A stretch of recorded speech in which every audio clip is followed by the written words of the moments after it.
நம்மளுடைய விஷன் என்னன்னு சொல்லணும்னு நான் கொஞ்சம் ஆசைப்படுறேன்.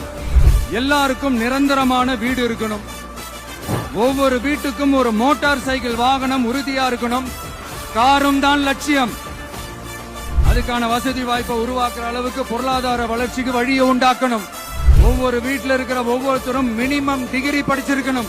ஒவ்வொரு வீட்லயும் குறைந்தபட்சம் ஒருத்தருக்கு நிரந்தர வருமானம் கிடைக்கணும். அதுக்கான வேலை வாய்ப்பை உருவாக்கணும்.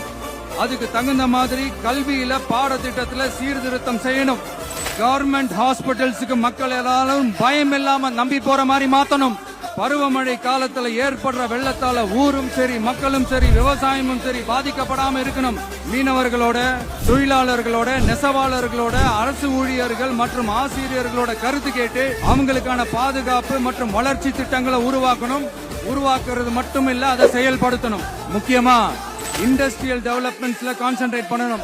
சட்டம் ஒழுங்க ரொம்ப ஸ்ட்ரிக்டா வச்சிருக்கணும். நம்மளுடைய அம்மா, அக்கா, தங்கச்சிகள், அவங்களுடைய பிள்ளைகள், குழந்தைகள் எல்லாருக்கும் பாதுகாப்பு, அதுவும் உண்மையான ஸ்ட்ராங்கான பவர்ஃபுல்லான பாதுகாப்பை உண்டாக்கணும்.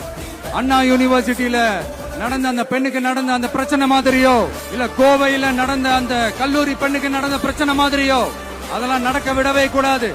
நம்ம வீட்டு பெண்கள் ஸ்ட்ராங்கா பயமே இல்லாம தைரியமா இருக்கணும்.